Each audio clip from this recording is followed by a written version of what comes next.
Hola, em dic Àlex i us explicaré com calcular la longitud de la circunferència i l'àrea en un polígon regular.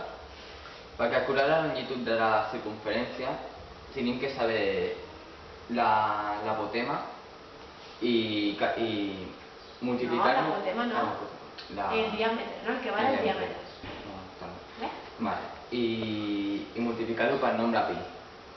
Això seria el 2,48